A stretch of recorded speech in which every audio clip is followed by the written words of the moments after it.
Hits like Coca-Cola, Levi Strauss, Johnny Carson and Mickey Mouse. The first star was James Dean. Elvis Presley, yeah, he's still the king. Some things are only imitatable. You can't beat an original. Oh, you can't beat an original.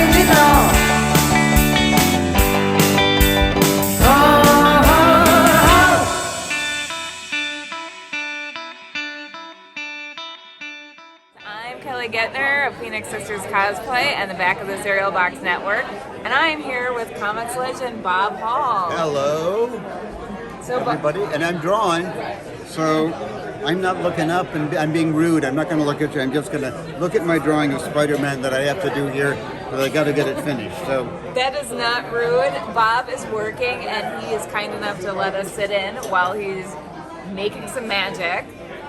And so first of all, Bob, I have a silly question that I ask all my interviews. What is your favorite type of cereal? what is my favorite type of cereal?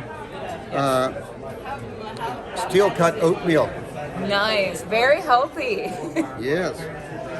And so you've been in comics for a little while. A little while. So how did you get into comics? I was in the theater. I was a theater major in college and started in high school. It was the first thing I'd found that I could actually do well enough to not be shy. And I moved sort of into directing. That was what I liked to do. And I was really good at it.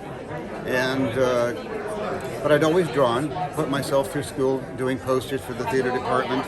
Not, I wasn't totally up on anatomy, but had done some costume, had taken courses in costume design, which gave you a little bit of a sense of anatomy. And so I'm going to New York to be a director, and I noticed that the problem is that unless you were rich, which I was not, and you went to New York, you ended up getting a job in an office and you'd get stuck there.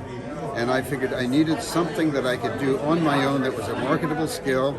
And a friend of mine who was into comics said, "Why don't you draw comics?" And I thought, gee, I haven't looked at comics since I was probably 12 years old. I could probably do that. I remembered comics when I was a kid. Some were very, very good, but some were really kind of lame drawing, and I thought, I can be lame. I can do that. And he showed me the comics. Well, comics were in a renaissance then. The best people ever in comics were all working. Yes. And I thought, I'm not good enough to do this, but I really want to be. So I started putting together a portfolio, and at the same time, I'm directing plays then in New York, and making almost no money doing it, but I'm actually doing it. And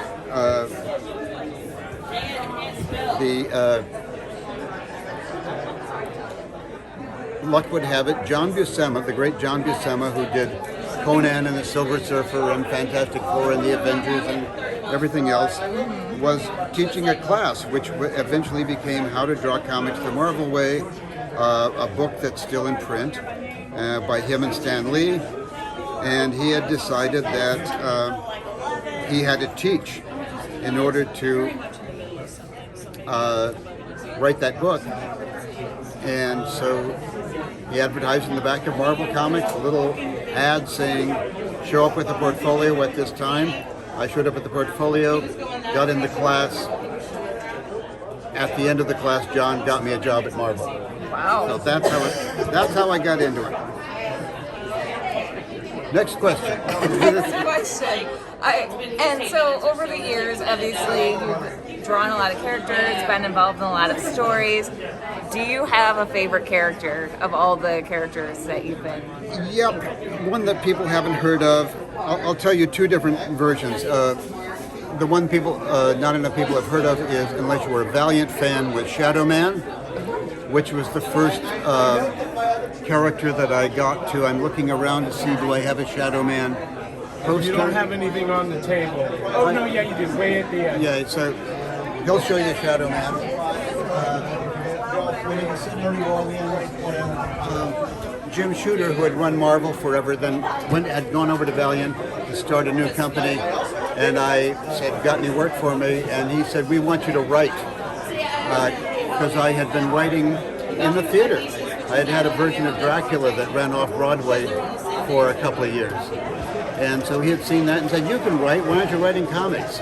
So it was the first chance I had to write and draw my own stuff. And then I never wanted to do anything else. So that was my utterly favorite character because he was new. I took it over with issue 6 and essentially rebooted the character and had a chance to really make it my own. Beyond that, my favorite character at Marvel was Dr. Doom. And I did one called Emperor Doom that was, I thought, just a quintessential Doom story. It was a graphic novel by David McElhinney, and I also did him a number of other times, and I love doing Dr. Doom. He's being modest. Emperor Doom is still considered one of the greatest graphic novels that Marvel has ever published. And it's studied by writers and artists today to know how to write a single standalone graphic novel story. Some years ago, there's a editorial writer, works for the Miami Herald, but he's syndicated all over the country, named Leonard Pitt. Wonderful writer. And I was reading in my local newspaper in Lincoln, Nebraska, his editorial, and he was talking about the nature of power and free will, and he quoted Emperor Doom. And I was thrilled, and so I became it because I was a fanboy, about that. So I wrote him a letter, and then he became a fanboy and wrote back to me. It was like wonderful, but it was quite something. I think it's the best work I did at Marvel. That is fantastic. That's a great experience. And, so are there any stories, any characters that you didn't get to play with that you would like to write a story for? I would. It was more drawing. There are no Marvel characters that I really wanted to write. I felt sort of played out after years and years and years of the superhero.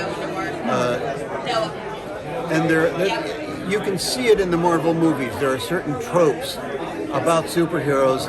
There's a certain pattern to what has to happen, and you try to break it, but in the long run it comes back to saving the world and a James Bond ending. And I felt kind of burned out on that. I felt that as far as writing superheroes, I've done what I can do with them. If it was drawing, I always wanted to draw the Hulk comic. And I drew him in a couple of stories, but I never actually got to do his comic. That makes sense. And so if you have any parting words to your fans, is there anything you would like to say to them? Comics is still a growing medium. If you want to get in it, it's a wonderful medium. Support graphic novels. Go to your comic book store. If you can, try to write the comics up and say we need more comics for kids. And follow, for those who want to get into it, follow your dream. Don't try to imitate. Come up with new ideas, new stories, not new powers for superheroes, new plots, new characters, interesting stories. Try to see how your life can intersect with what you write. Excellent. Thank you so much. This was wonderful. Oh, thank you. Delightful meeting you and chatting with you this weekend. Thanks for And thanks thank you for sitting everyone. here with me.